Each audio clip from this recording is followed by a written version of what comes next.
Good evening, everyone. Welcome to another episode of JuliasTruckingCafe Trucking News Hour. Come on in, sit down, grab yourself a cold one. We have lots of news to get to, as always. Some of the stories that I'm going to be covering this evening is not only about the trucking industry, but also about the railroad. Union Pacific refiles an application for a merger. Truck driver is injured when a commercial jet strikes him as they're trying to land. And FMCSA is giving truckers more time to comment on a proposed UCR fee hike. And also fraudsters using the load boards. So without further ado, let's get right to the show.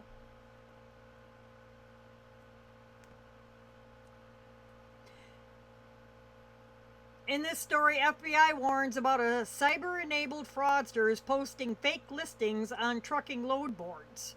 Now, how many people of y'all watching the show on YouTube, maybe seeing it after the live stream or listening to it on Spotify, Spreaker, anywhere you get your podcast, are owner-operators? If you're an owner-operator, this story is especially for you.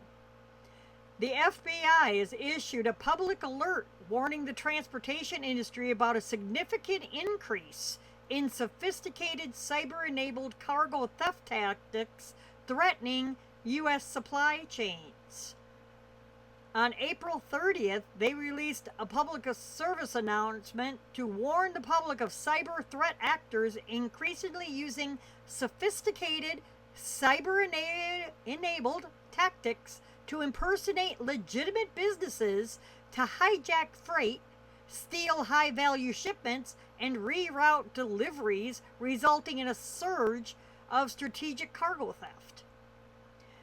The FBI says cargo theft has increased by 60% in the past year. They pointed out to a 60% surge in cargo theft losses in the U.S. and Canada in 2025 over 2024. The losses were estimated at $725 million in the last year. They say that fraudsters are using spoofed emails, fake URLs, and compromised carrier accounts or hacked into carrier accounts to access the computer system of brokers and carriers and post fraudulent listings on the load boards. The companies, small companies like what I was, are tricked into handing over the freight to cargo thieves who then redirect the goods from their intended destinations and resell them for profit, usually on the black market. That's my saying, not the FBI. How does the scheme work? They outlined a multi-step process used by the thieves using more sophisticated online techniques. They compromise victim accounts.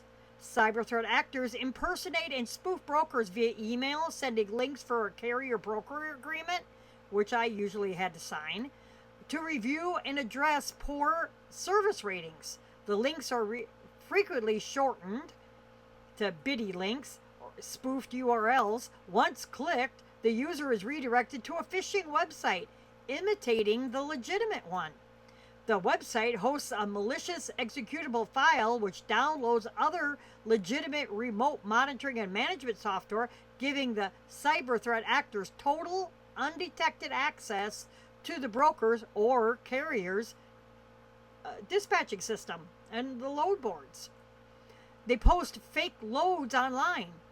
The actors access trucking load boards where they impersonate brokers using compromised carrier accounts, which they just got done hacking into, to post additional fake loads, sometimes in the tens of thousands.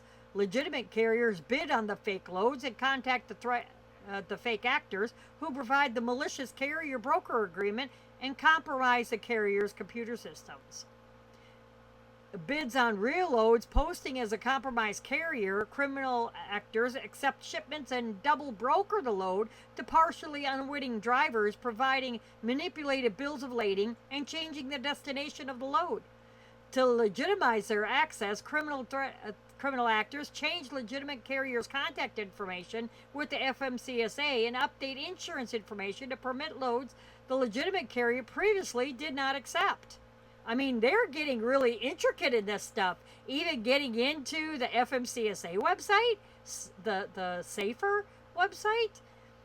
The compromised carrier may not realize they are compromised until brokers contact them about their missing loads booked under their authority, but they didn't know anything about it. The theft of the cargo loads are cross-docked or transloaded to complicit drivers who redirect the cargo from its intended destination and steal it for resale. Then they pose as a carrier, sometimes reconnect with the broker to demand a ransom for the location or additional details of the load. What should you be on the lookout? The FBI offered the following tips to help transportation industry stakeholders recognize a cargo theft scheme. Contact from brokers, dispatchers, or carriers about shipments made in a company's name that were not authorized by the company. Email spoofing legitimate company domains using free email providers. For example, dispatch.fbittrucking at blah-blah-blah provider.com instead of dispatch at fbitrucking.com, for example. There's extra dot in there and everything. The email's extra long. Another tip is request to download documents or forms from shortened or spoofed web links. Emails claiming negative service reviews with links to review or resolve complaints. Those links can also lead to malicious downloads. Another tip is new or unauthorized mailbox rules. For example, forwarding to external addresses, auto deletion, or hidden folders. Emails from domains or free service providers mimicking legitimate ones through minor changes, such as extra punctuation like fb-i.gov, or different top-level domains like fbi.com or fbi.us instead of fbi.gov. Added prefixes or suffixes. Now, these are all examples. Not the FBI is doing this. This is just using this as FBI's example, like the FBI.gov or FBIemail.gov. Misspellings, FBII.gov or FDI.gov.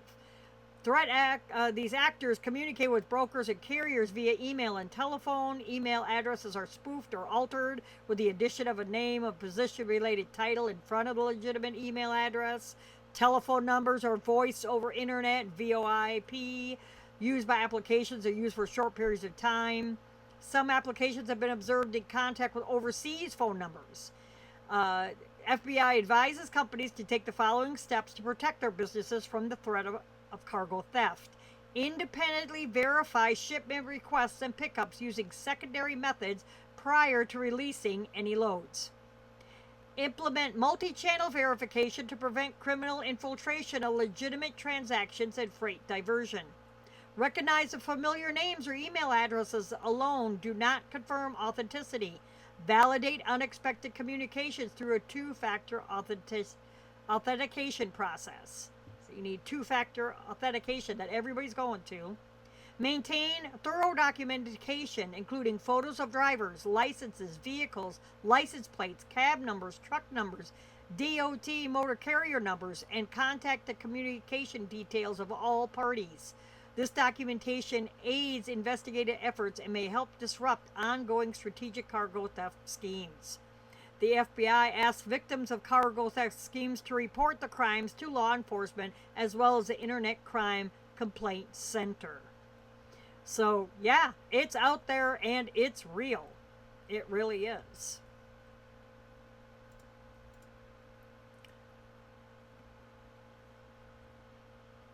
And FMCSA gives truckers more time to comment on proposed 20% uniform code fee hike for 2027. The FMCSA, Federal Motor Carrier Safety Administration, has extended the comment period on a proposal to increase Unified Carrier Registration Plan and Agreement registration fees starting in 2027. Now, I had to be a part of UCR, and that is part of getting your MDOT numbers. or your USDOT numbers. On the 7th of April, they published a notice of proposed rulemaking and announced that the fee increase, averaging 20% for the 2027 registration year and subsequent, later on, registration years, at the recommendation of the UCR Board of Directors. On the 1st of May, they announced that it would extend the comment period at the request of the Small Business and Transportation Coalition. At the end of the comment period was pushed back from May 7th to May 26th, which is 2 days ago, at the taping of the show, to provide the public with more time to access some supporting documentation regarding fee calculations for the 2027 registration year. They propose no change for the 2026 registration year, but recommends an increase for the 2027 registration year. That increase averages 20%, with varying increases between $9 and $9,329 per entity, depending on the applicable fee bracket. So there's all sorts of different fee brackets. You know, how many trucks do you have? You know, like say if you have 0 to 2 trucks, it was $46 for the increase in fee, and then 2027 it'll jump up by $9. Now if you got 3 to 5 trucks, it'll jump up $29. And if you got over 1,000 trucks, that's where you get it'll jump $9,329. So average about $9 a truck is what it's gonna jump up.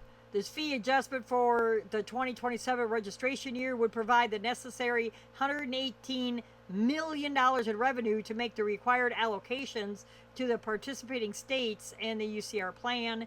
Any amount short of these adjustments would impede proper operation of motor carrier safety programs, enforcement, or the UCR plan and UCR agreement, which means that you don't need a permit in every single state. So you get your apportion tag, and that's where it covers like all 48 states if you plan on doing that. Now, there's some carriers, they don't want to go to the East Coast. So they'll only go like Midwest and West Coast. Or some carriers don't want to go to the West Coast. They'll go Midwest or East Coast kind of thing. So it depends upon how many states that you want to have your authority in. That's what this UCR plan is all about. And since I had my own authority at one time, I feel that I am knowledgeable in order to speak on that subject. Now, this truck driver was injured when a commercial jet, in this story, landing gear strikes the semi on a New Jersey turnpike. A truck driver was hurt after his rig was struck by the landing gear of a commercial jet making a landing at Newark Airport.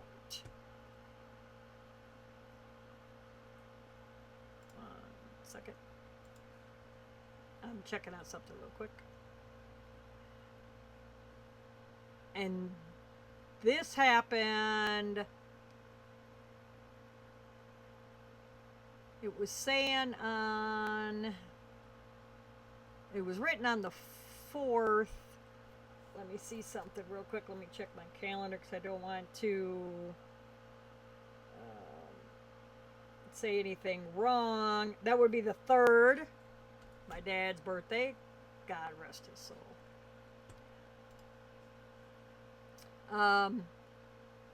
Around 2 p.m.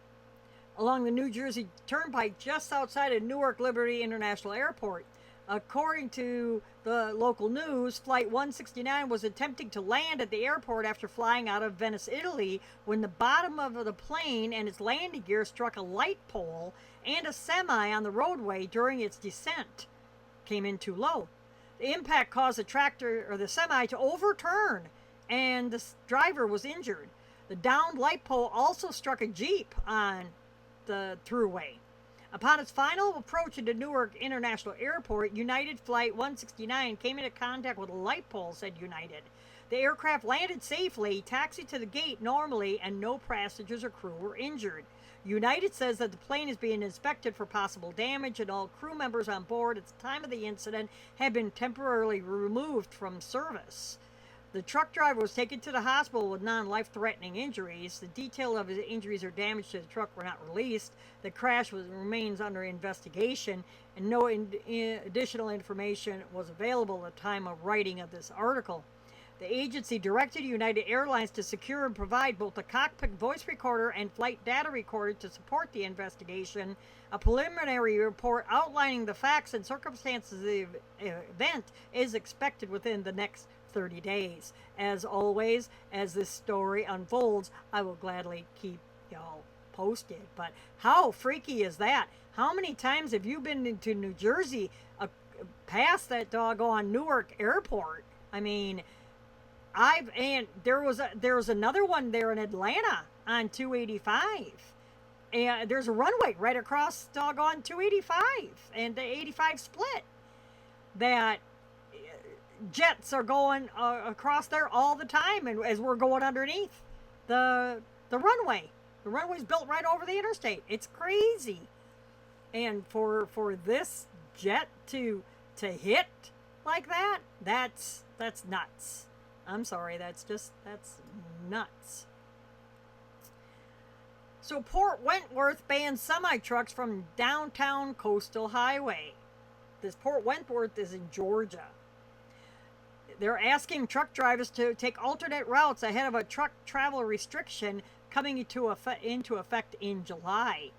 Starting on July 1st, a semi-truck traffic ban will be fully enforced in the downtown corridor of Coastal Highway in Port Wentworth, Georgia.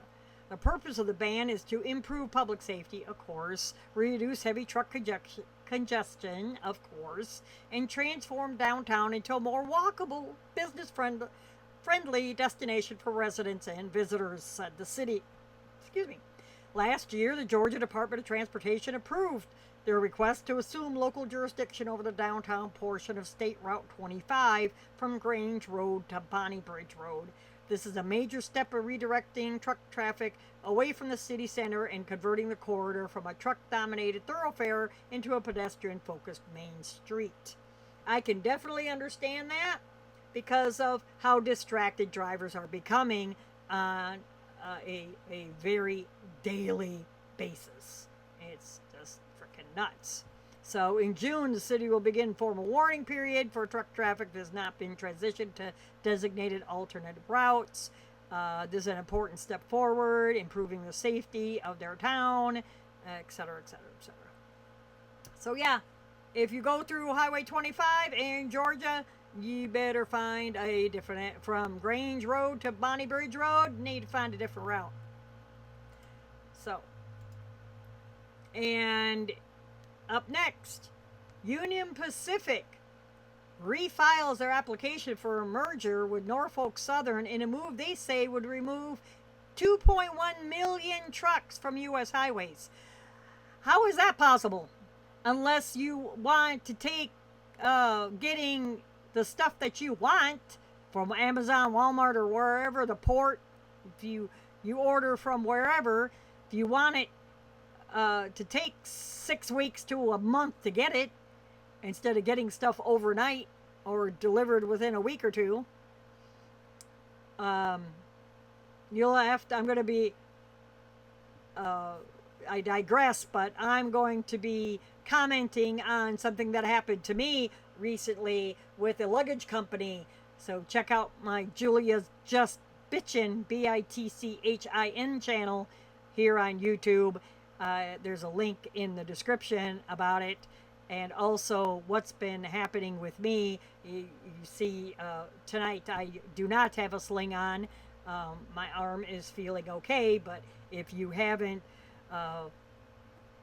saw the video, please check out my video of what's been going on with me and why it's taken so long for me to get a podcast out. But I digress. So, but just go ahead and check out that channel. I try to keep things separate. Truck driving, I want to stay here on the trucking news, and then personal stuff, that's what's going on with me. Check out the Julia's Just Bitchin' channel. I'd like to have one of these channels grow. So come on, people, help me out here, helping old granny out. This is what I'm doing in my retirement to keep you all informed. Anyway, Back to the article. Union Pacific has refiled its application for a merger with Norfolk Southern in a move they say would take 2.1 million trucks off of U.S. highways. January of this year, U.S. Surface Transportation Board rejected their company's application, filed in the summer of 2025, saying due to lack of information on the deal's effect on the 5 remaining major freight railroads and impact to the customers. Last week, the company refiled the application with a solid case for the benefits of the merger. Benefits of the merger, not how it's going to affect everybody. The merger, they say, would link the 2 railroads currently owned by 2 separate companies, allowing for a 50,000-mile railroad stretching from the East Coast to the West Coast. This continuous track would potentially reduce a cross-country freight haul by 1 or 2 days by eliminating the transfer between railroads in the middle of the country. Union Pacific says that this transcontinental track would take 2.1 million trucks off of highways and shift those loads to train cars. Maybe, maybe not. According to the local news, Union Pacific must prove in the refiling that the merger will enhance competition between railroads rather than disrupt freight flow as the companies work to streamline their networks. If Southern denies the merger again, or let's see, not the Southern, the Transportation Board, sorry, the STB, the Transportation Board denies the merger again, Union Pacific would owe $750 million to Norfolk Southern as a part of a breakup fee. Competitor railroads BNSF and CPKC joined a coalition last Wednesday to highlight concerns over the deal, including damages to shippers and consumers due to higher rates caused by less competition. Quote, this did not begin with a customer asking for a UP-NS merger to happen, said BNSF CEO Katie Farmer. It's driven by Wall Street on the promise of a big shareholder payout. It will eliminate competition, raise costs for consumers, and destabilize the supply chain that powers this economy. Union Pacific claims that the merger would shift which railroad companies dominates the shipping market, but would not drastically alter the percentage of freight carried by railroad overall. Bullshit. I call bullshit. If the STB accepts the new application, regulators will most likely analyze the deal for more than a year before they approve it. So it's not going to happen anytime soon. We're looking at probably in 2027. Don't forget, if you're watching this on YouTube, please click on the subscribe button if you haven't already been subscribed. Over 6,400 of you have watched my little podcast, but nobody's subscribing. What's up with that? Doesn't cost you anything. Please do me a solid and hit the like button. I greatly appreciate it. I work hard. I work all day to do all of these slides, to be like a news channel. I'll never be like any of the news channels on Sirius XM or, Fox or anything like that. But, this is my little trucking news channel, trying to be like the U.S. news, because there's so much negativity going on and everything out in the country that try to lighten it up or whatever, and nobody reports on what's going on in trucking. So I try to bring the trucking news to people. So let's get back to the news. Sorry for digressing. A citation is issued after a large mineral tub falls off of a pickup truck, causing havoc for truck drivers on I-80 in Nebraska. And they aren't slow across I-80 in Nebraska, let me tell you. So something drops on the interstate? Yeah. And Nebraska State Patrol asked drivers to secure their loads after a recent incident on I-80.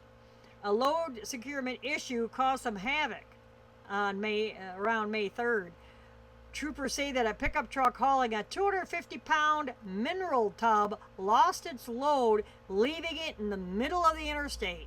The tub was one of several loaded in the bed of a pickup truck. The tub caused two semis to drive off the road to avoid a collision.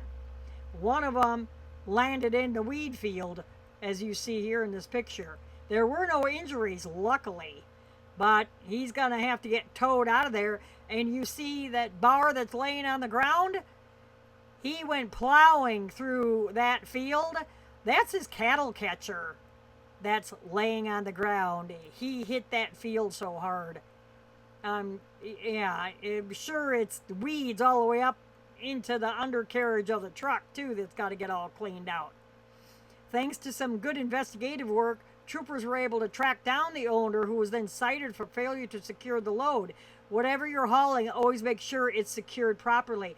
Well, according to that story, apparently the guy didn't even know the tub flew out of his truck and kept on going. Well, but then, too, if it's 250 pounds, how is he supposed to get it back up into the pickup truck? You know, you have to think about that also. And a truck driver charged with DUI and more after taking out 200 feet of guardrail. In New Hampshire, arrested a truck driver following a crash that caused significant damage to a guardrail on I-89 over the first weekend of May. This happened around 2:30 in the morning, and the State Patrol responded to a reported crash on southbound I-89 about the 0.6 mile marker. Following an investigation, troopers determined that a blue and white 96 Ford LTL pulling a white 2001 utility box trailer struck and damaged approximately 200 feet of guardrail before coming to a stop. Luckily, no injuries were reported. The truck driver was identified as Michael Tibbetts, 45, of Berwick, Maine. Troopers said that Tibbetts was arrested after an on-scene investigation determined that he was drunk. He faces charges including possession of a controlled drug, transporting drugs in a motor vehicle, DUI, negligent driving, misuse of plates, unregistered vehicle, and bad lane control. Not keeping his vehicle in proper control. Tibbetts was released on a personal recognizance, no bond. His next scheduled court appearance is tomorrow, May 29th. Several lanes of 89 were closed for 5 hours on the 3rd as crews worked to remove the crashed truck and the trailer.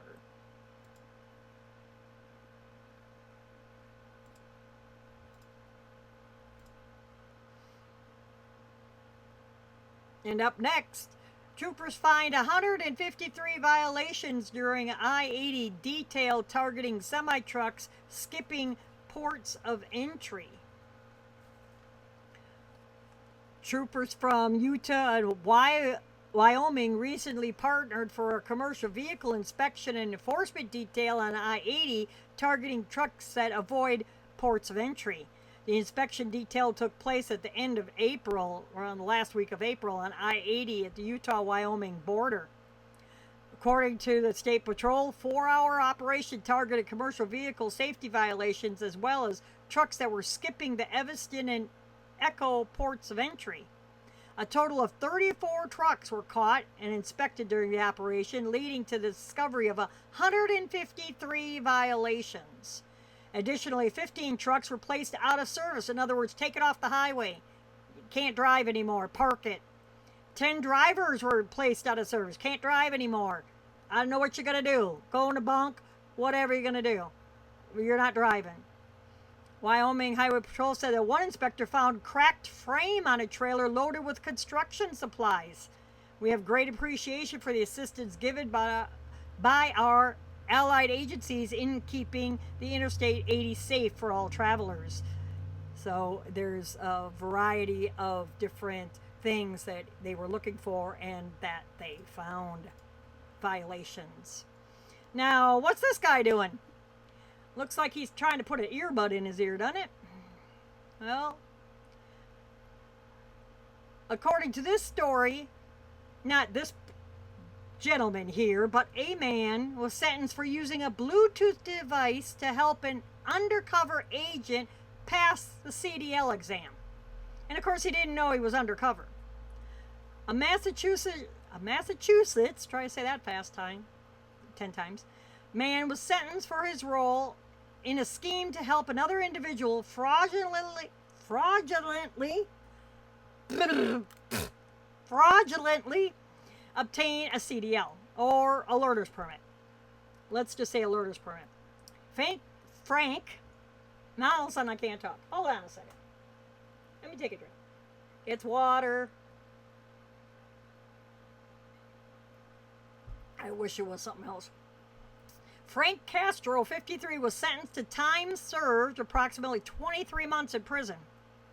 Castro was indicted by a federal grand jury back in April of 2024 and convicted for unlawful production of an ID in January of 2025.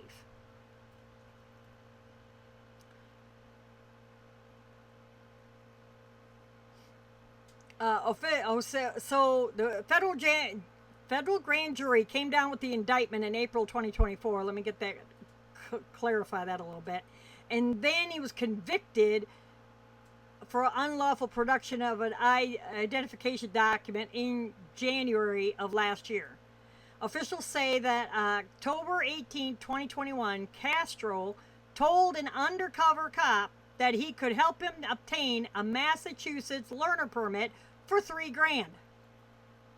On December 10, 2021, officials say that Castro told the undercover agent that he would need to sneak a Bluetooth device into the testing area at a Massachusetts motor vehicle, surreptitiously place the device into his ear, then cover it with headphones used during the exam. Castro said that he would then be able to hear the questions and provide test answers through the device. On December 22nd, 2021, the undercover agent transferred $3,000 into Castro's bank account, then went to the DMV in Danvers to take the permit exam. As planned, the agent used the Bluetooth device to connect to Castro and receive real-time answers to the exam questions. The undercover agent passed the exam and was awarded a Massachusetts commercial learner permit. And that's how they busted his butt. So there you go. You can run, but you can't hide. You really can't.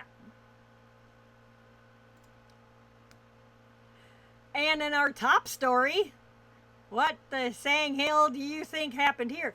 That's a semi-truck in that picture. I am sorry I didn't upload the side view of it, but in the top of it, if you can see in the top of it, that is the trailer in this very corner right here that I'm circling, if you can see my cursor. This is truck. Indiana Sheriff says following too closely caused US 30 pileup involving multiple semis.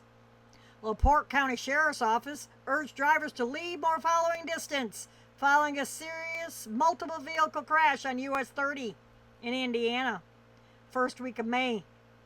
Crash occurred around 5 in the afternoon, rush hour, on Tuesday, May 5th, westbound US 30, near State Route 39 in LaPorte County, Indiana. It said that 2 commercial vehicles and a passenger vehicle were stopped at an intersection for a stoplight. A third semi traveling westbound crashed into the rear of the stopped passenger vehicle, forcing it off the roadway. A fourth semi plowed into the rear of the first 2 vehicles that were crashed. That crash involved a total of 5 vehicles, 4 of which were semis. 3 people suffered injuries in the crash. May 7th update of the crash. The sheriff's office said that the cause of the crash was determined to be following too closely.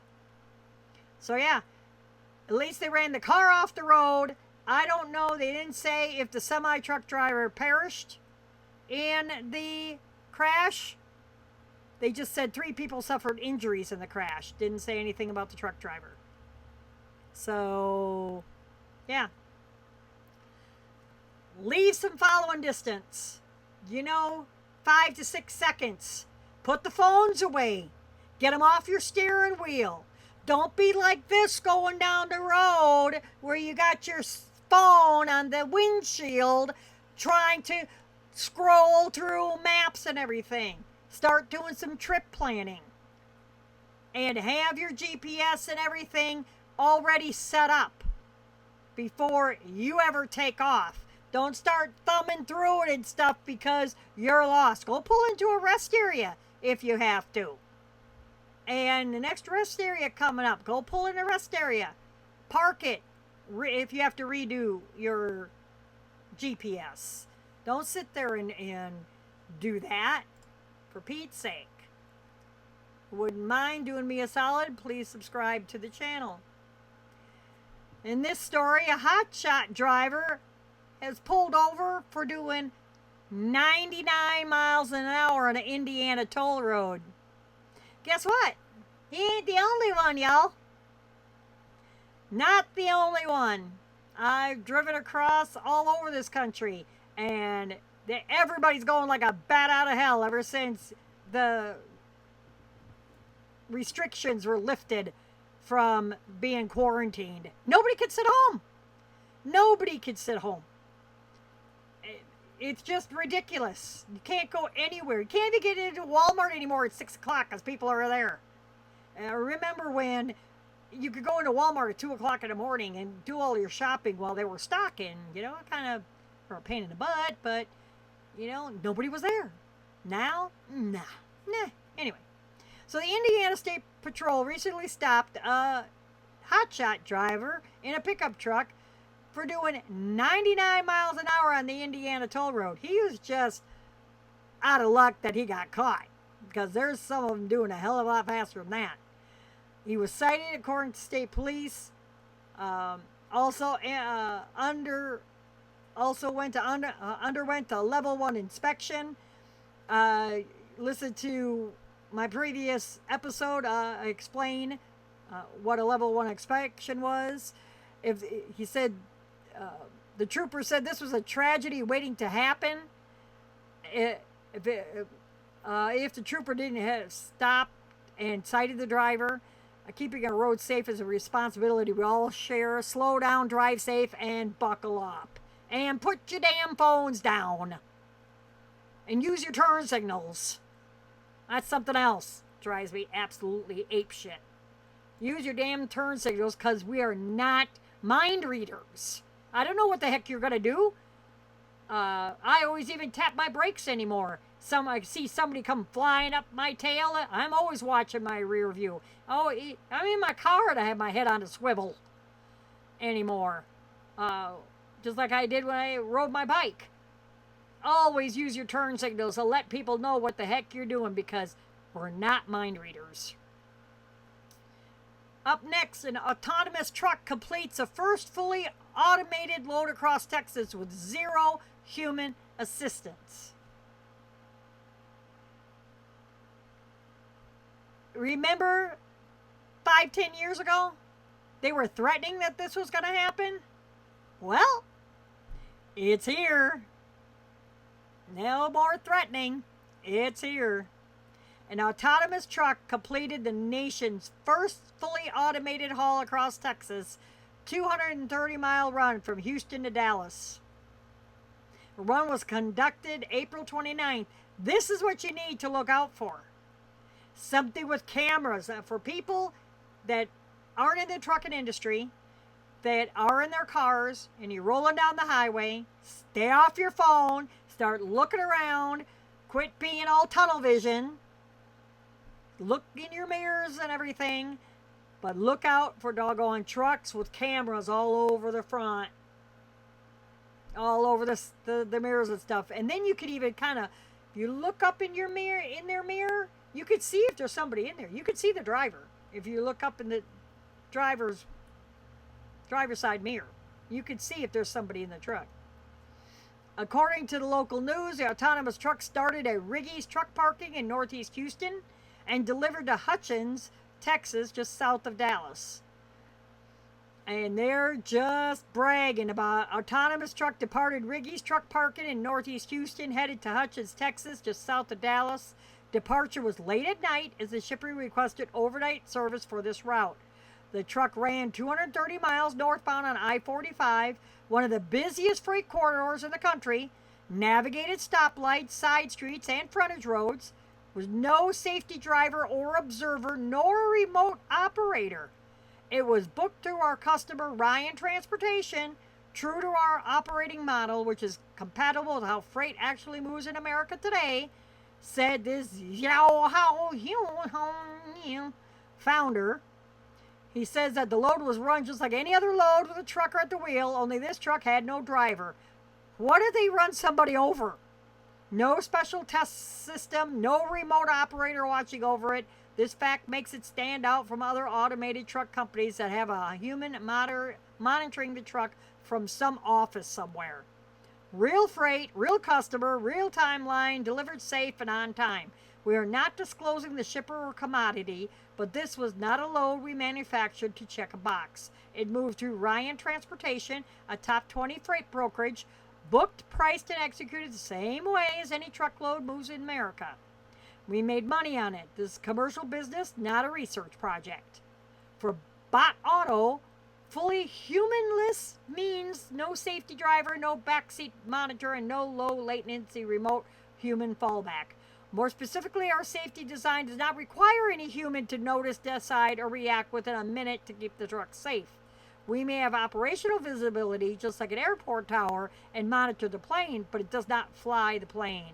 That is our standard. Humans can support the mission, but the truck must own the driving safety case. The truck would not wait for a human to save it, he continued. If it reached a condition outside its approved operating boundary, it would enter a mitigated risk condition, slow down, create space, bring itself to a controlled, safe state. Will it stop? Would it stop?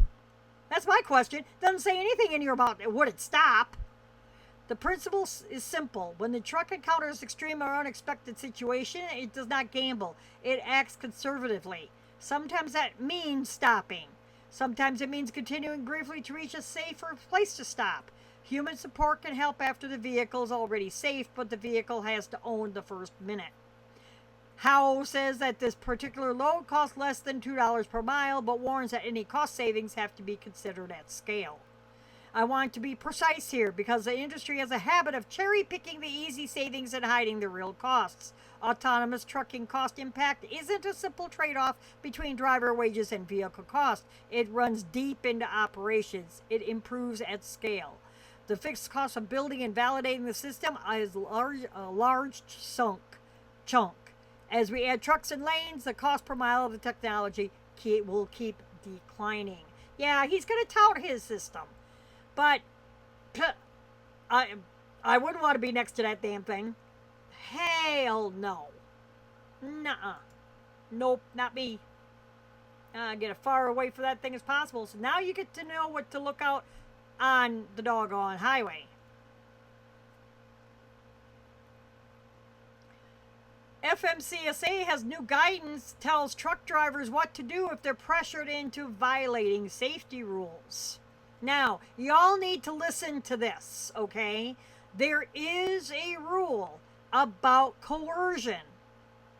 Your dispatcher, the broker, the guy owning the truck, if you're the leaseholder, whatever, if you're lease purchasing, cannot coerce you into running a load that you cannot do within your hours of service and safely, besides being there on time. They have to give you enough time to take your 10-hour break, to fuel and everything else, and be able to scale it also.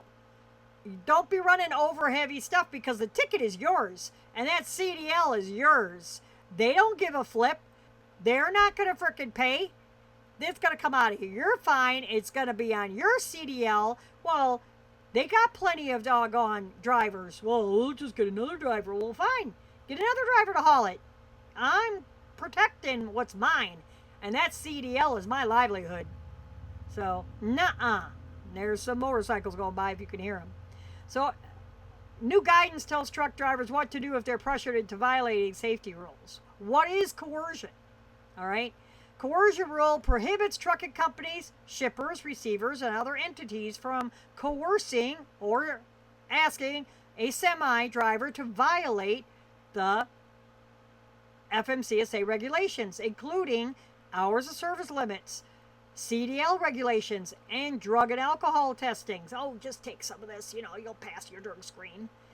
The coercion rule, which went into effect of January 2016, that's how long it's been on the books, 10 years now, allows drivers to report incidents of coercion to the FMCSA and authorizes the FMCSA to issue penalties against the carriers, shippers, receivers, and transportation brokers that have coerced drivers. Agency said that the new guidance was issued to help drivers understand how they might be coerced to violate safety regulations and what they can do if they believe they've been coerced. So it just goes on, they can request a carrier, shipper, or broker request a driver to perform a task that would violate a safety regulation. The driver informs the requester that the driver will not be able to complete the task without violating the regulation. This can be done in writing or verbally during a conversation. Then there's a threat.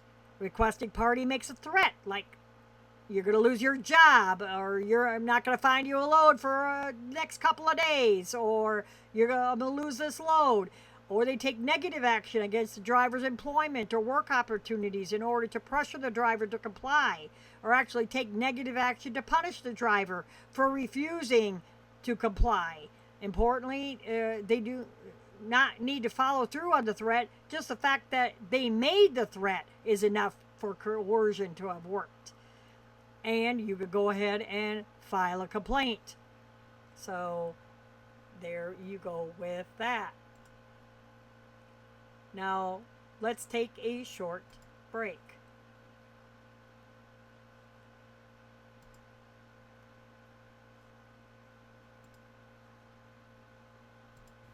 Our sponsor, Blackout Coffee, is not just any kind of subscription coffee company. Blackout Coffee is roasted, packed, and shipped with lightning speed, usually within 24 to 48 hours, and everything is done in-house in the USA. This means you get the beans just days after they're roasted. The combination of their premium coffee beans, highly controlled roasting process, and immediate shipping gives their customers an elite coffee experience.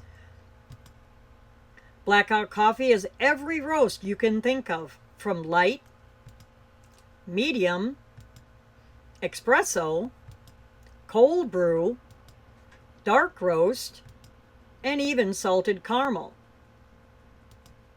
They have holiday blends, eggnog, candy cane, peppermint mocha, and even pumpkin spice. And least we don't forget the Keurig pods. And on top of all that, they support our troops. Operation Blackout is their way of providing their customers with a great opportunity to make a big difference for America's troops. Blackout Coffee gets lots of coffee requests from American soldiers that are deployed. You could buy as many bags to donate as you like, and they'll match them up with the units that are asking for coffee.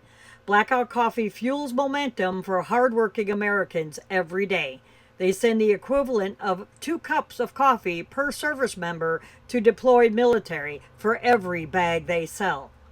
To order the best coffee out there and help support our troops that are deployed, visit blackoutcoffee.com. Use promo code JuliasTruckingCafe20 at checkout to receive 20% discount on your total order. Now, this excludes coffee club subscription fees.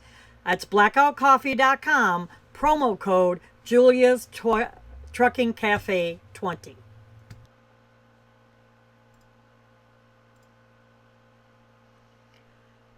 And welcome back. Up next, New York State Thruway welcome centers now closed overnight, including restrooms and food service. New York State Thruway Authority has implemented new operating hours for welcome centers. I keep hearing my cat going in and out of our little cat door that I made for her. Anyways, that's why I'm looking. Effective the beginning of May, all 3 New York State Thruway welcome centers operated by the Thruway Authority will be closed during the overnight hours. New operating hours for the following locations are 6 a.m. to 10 p.m. 7 days a week. Capital Region, New Baltimore, Mohawk Valley, Iroquois, Western New York Welcome Center, Pembroke Service Area, and Angola Service Area. Food service and restroom facilities will not be available at these locations overnight, but parking will remain open. All 27 of the New York State Thruway service areas will remain open 24 hours a day, 7 days a week. Just these service. Now, the Capital Region, let's go through this. Capital Region Welcome Centers on I-87. New Baltimore Service Plaza is open 24/7. It's on the other side of the thruway. And Mohawk Valley is I-90 West between exit 28 and 29. The Iroquois service area, located approximately 22 miles to the west, is open 24/7. Western New York Welcome Center off of I-190, exit 19, is going to be closed. Pembroke service area, 37 miles to the east, and Angola service area, 38 miles to the west, are open 24/7, 365. So initially I misspoke, so I'm glad I went through that and clarified. Apologize about that. My bad. And sheriff finds a truck driver with marijuana but no valid CDL following a crash that led to a train derailment in Georgia. Monroe County Sheriff's Office arrested a semi-truck driver for various violations after his truck struck a train in Georgia. This happened on May 6 around 3 o'clock in the morning. Sheriff's Office responded to a call about an overturned semi on Highway 83 north of Berner Loop in Macon County, Georgia. The truck driver reportedly told deputies that he observed the railroad crossing arm down with the lights flashing and the approaching train, but was too late to stop. Truck driver told police he applied the brakes and steered to avoid the train, but this caused the semi to overturn and strike one of the train's cars. Sheriff's Office said that preliminary investigation indicated that the overturned semi caused the train car to derail. Florida-based semi-truck driver Bennett, 44, was arrested following the crash for possession of marijuana, less than an ounce, possession of drug-related objects, and operation of a semi without a valid license or driving privileges. He didn't even have a CDL. Highway 83 north at Berner Loop has since been reopened. Well, yeah, it's been a minute. And an Arizona sheriff issues a warning about I-40 truck stop after thieves in a Sprinter van target a semi-truck. So, driver beware if you're traveling along I-40 in Arizona.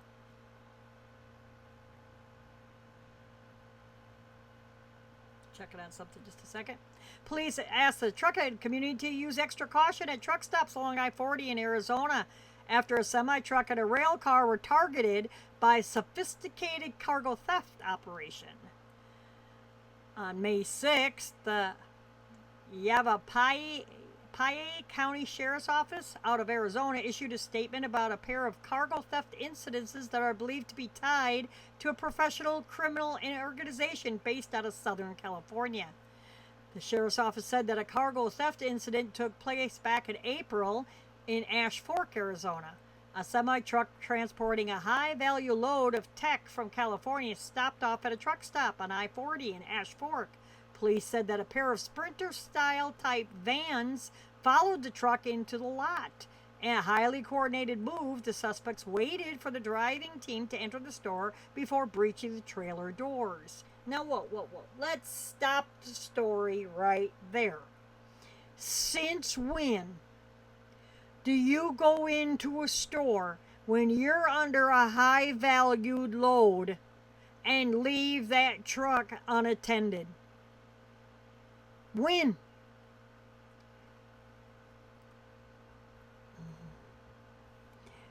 You got, I don't know how many millions of dollars in that trailer. You never leave that truck unattended, people. Especially that's why they want teams.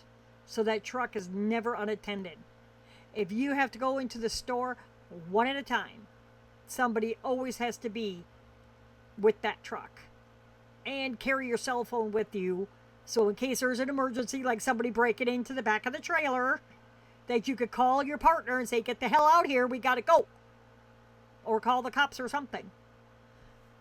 Back to the story. In just 11 minutes, the sheriff's office said that the cargo thieves moved 4 pallets into the Sprinter van, stealing merchandise value between $150,000 and $175,000. Deputies say that one of the Sprinter vans was gray, the other Sprinter van was white, and it was driven by a Hispanic male. Another cargo theft incident took place on April 20th.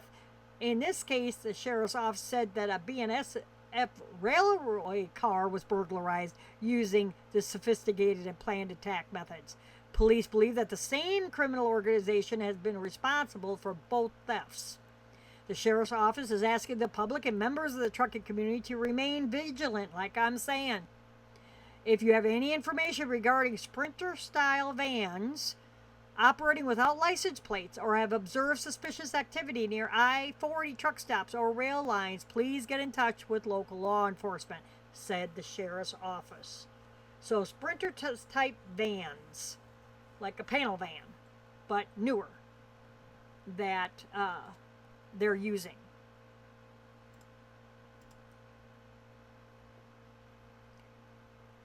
And in this story, a driver in I-71 crash that killed a family of 3 is cited for a brake violation 3 weeks before this wreck. Truck driver involved in a deadly construction zone crash that killed a family of 3 was cited for a brake violation just 3 weeks before the deadly incident, said the feds. April 11th wreck happened on Interstate 71 in Delaware County, Ohio, when a truck driver, I don't even know how to pronounce his name, slammed into standstill traffic without touching his brakes. He has since pled not guilty to 3 counts of aggravated vehicular homicide and 4 counts of vehicular assault. He was also cited for his air reservoir coming loose from his brake system. Air reservoir?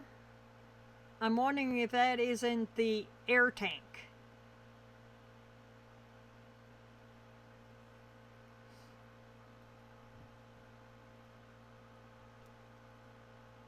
So, Truckers World, appreciate you watching. And your comment is trucking companies are in violation of antitrust laws by rigging our incomes. How are they rigging incomes?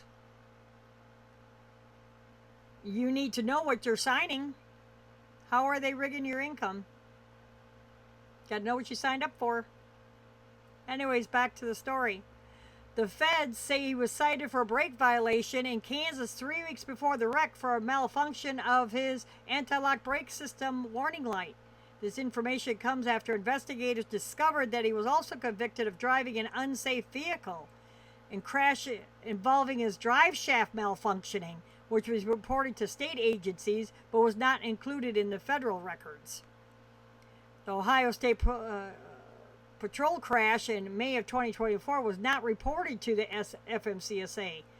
Under the guidelines, a commercial crash requires reporting if the crash is fatal, causes serious injuries, or if the commercial vehicle is towed. The crash report from 2024 states that the commercial vehicle is not towed. We also checked CAD incident recall. It identifies the commercial vehicle through assistance of responding wrecker, completed a slow roll to the pull-off. The driver declined the responding wrecker agency and opted to make his own arrangements. The crash report reflects that the trooper observed and can verify, which was that the semi was located at the pull-off at the conclusion of the crash investigation. He also has been accused of using fraudulent identities to obtain IDs and CDLs in the United States, for around 30 years. So yeah. And he's going to plead not guilty, of course.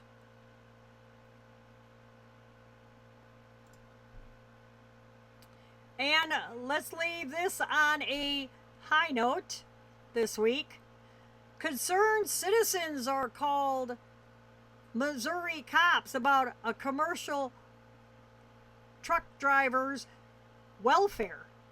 So you see this truck going down the road. You've seen it many a times. Different trucking companies have these kind of wraps on the back of their trucks. And apparently it looks pretty realistic because police in Macon, Missouri recently responded to callers concerned about the welfare of a man who appeared to be standing on the back of a commercial truck. Macon, Missouri Police Department issued a statement on social media about a recent incident involving an image on the rear of a semi-trailer.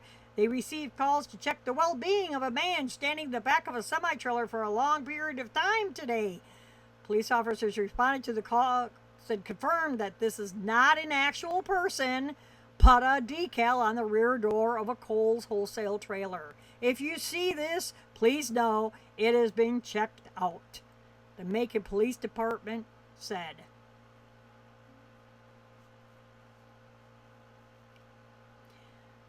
So, hey, Wacky, NZ, how do so many crash yet they are so light compared to every other country?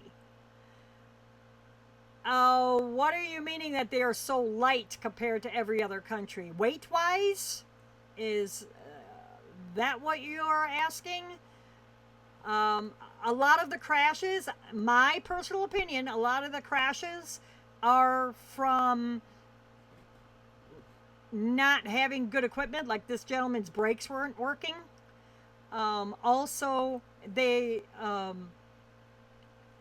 you distracted driving, following too close, a lot of different variables, going too fast, especially in wet weather. Okay, so you're saying that you think the trucks are light. Our trucks are usually permitted for 80,000 pounds gross vehicle weight. It takes about a football field, U.S. football field, in order to stop a semi. No, it's 40 ton. 40 ton for us is what we're permitted for legally. So, yeah, not maybe for New Zealand. Are you in New Zealand? Wacky NZ. I appreciate your comments, and I hope you're enjoying the show.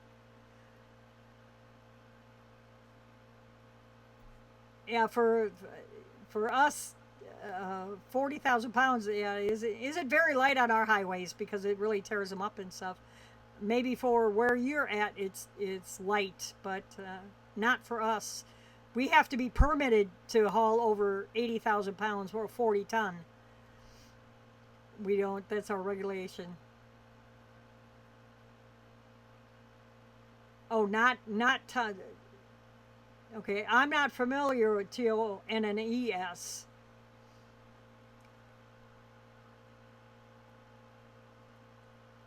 I'm not familiar how much that is, because as far as we go by tonnage and pounds and everything, so not really familiar. But as always, I appreciate everybody listening. Thank you so much for your comments. I greatly appreciate that. Please tune in every Thursday at 7 p.m. Central Time in the States. And we will try to start doing these more often every week. We only have 5 axles on our semis here. Yeah, Wacky. We only have 5 axle vehicles. And Australia, yeah, we don't have the trains like they do in Australia, where you have, how many axles are some of those trains? And we don't have to work on the trucks either, like you do on those trains. So I greatly appreciate all of you taking the time to join me this evening. Thank you so much. And as always, keep the shiny side up. And we'll see you next week. Same time, same channel.